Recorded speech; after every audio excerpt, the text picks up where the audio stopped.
Magandang araw mga bata at welcome sa aking YouTube channel. Ako si Teacher Chris at narito na naman tayo para sa panibagong aralin sa Araling Panlipunan Grade 5. Kung gusto mong mas madaling maintindihan ang ating mga leksyon at makakuha ng mga tips sa pag-aaral, huwag kalimutang i-like ang video na ito, mag-subscribe sa aking channel at i-click ang notification bell para lagi kang updated sa mga bagong aralin. Handa na ba kayo? Kung handa na, tara na at simulan natin ang ating leksyon. Araling Panlipunan, 5 unang termino, ika-10 linggo. Panuto, basahin mabuti at piliin ang tamang sagot sa kahon sa ibaba.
Ugnayan ang Pilipinas sa Arabia.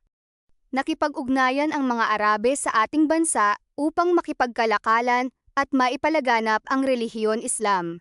Sa pamamagitan ng pakikipagkalakalan nila sa China, ay nakarating sila sa ating bansa. Noong ika-15 siglo lamang, nagsimulang lumaganap ang impluwensya ng Islam sa Pilipinas. Ang paglaganap ng Islam ang nagbigay daan sa pagkakatatag ng sultanato.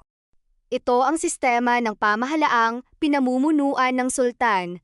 Dala rin nila ang abakadang Arabic, arkitekturang arabesque ng mga masjid, kalendaryo, sarimanok ng Maranao, guhit-okir ng Tausug. Masjid Mosque. Sarimanok ng Maranao, guhit-okir ng Tausug. Ang mga batas at kaugalian sa Mindanao at Sulu ay impluwensya rin ng mga Arabe. Nakabatay sa Quran ang mga batas nito. Ito rin ay itinuturing na banal na aklat ng mga Muslim. Ilan sa mga kaugalian ng mga Muslim ay ang hindi pagkain ng baboy, ang pagdalaw sa Mecca at iba pang banal na lugar, at hindi pag-inom ng alak. Ang singkil na sayaw ng mga Tausug sa Mindanao at Sulu ay buhat din sa Arabia. Ang wika tulad ng sulat, pilat, alamat, apo, bukas, alak at maalam ay impluwensya rin mula sa kanila. Singkil na sayaw. Maging ang epikong Indarapatra at Sulaiman na nahahawig sa mga kwento ng Arabian Nights ay impluwensya rin nila. Karagdagan pa rito ay nakikipagpalitan ang ating mga ninuno ng mga perlas, korales, bungang kahoy, at iba pang kagamitan sa mga kasangkapang yari sa metal tulad ng tanso at ginto, cotton, lana, alombra at ceramics ng mga Arab. Ugnayan ng Pilipinas sa Tsina. Ang mga Tsino ang may pinakamatagal na nakipag-ugnayan sa ating bansa noong sinaunang panahon. Ika-10 siglo nang nagsimula ang kalakalan at ika-12 na siglo nagsimula manirahan ang mga Tsino sa ating bansa. Ang pangunahing relihiyon ng mga Tsino ay Buddhism. Buddhism. Sa mahabang panahon ng pakikipag-ugnayan at malaki ang naging impluwensya nila sa ating kultura. Ang mga kagamitang tulad ng tapayang porselana, kristal, karayom, florera, patalim, telang seda at jade ay namana natin sa kanila. Ang paggawa ng pulbura ay sa kanila rin natin natutunan, maging ang mga kagamitang yari sa metal. Natutuhan din ng ating mga ninuno ang paggamit ng mga paputok at kwitis, paying, tsinelas, at bakya. Ang paglalaro ng trumpo at sungka, pagpapalipad ng saranggola, ay sa mga Tsino rin nagmula. Maging sa pagkain ay malaki rin ang impluwensya ng mga Tsino sa ating mga Pilipino.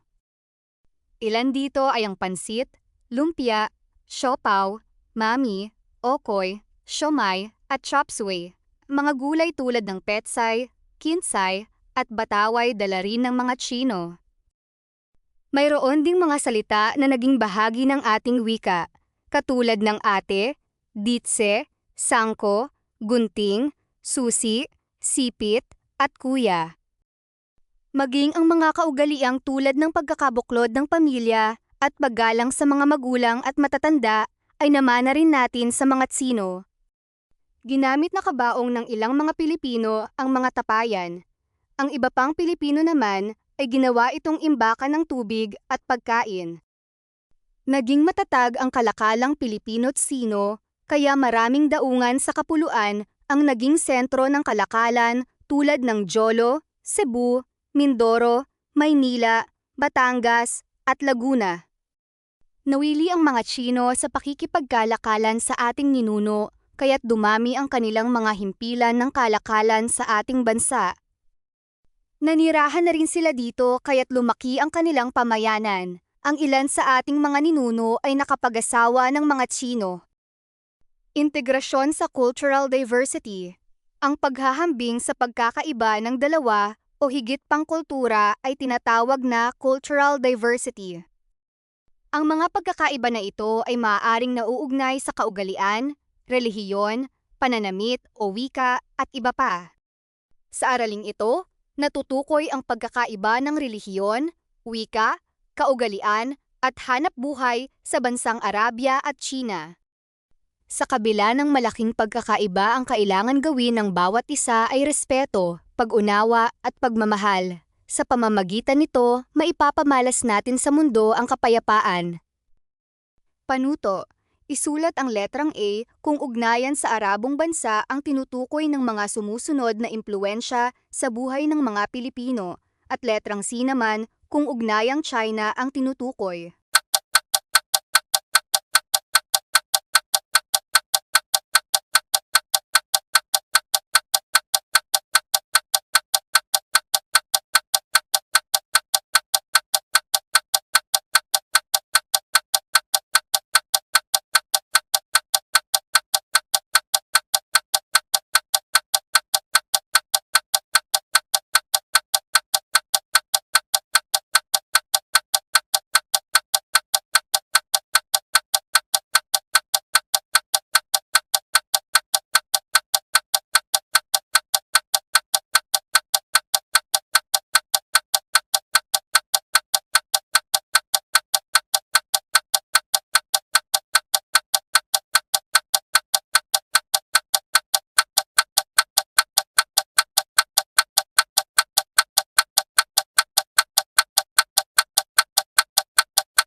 Maraming salamat sa inyong panonood. Kung nakatulong ang video na ito, huwag kalimutang i-like, i-share, at mag-subscribe sa aking channel.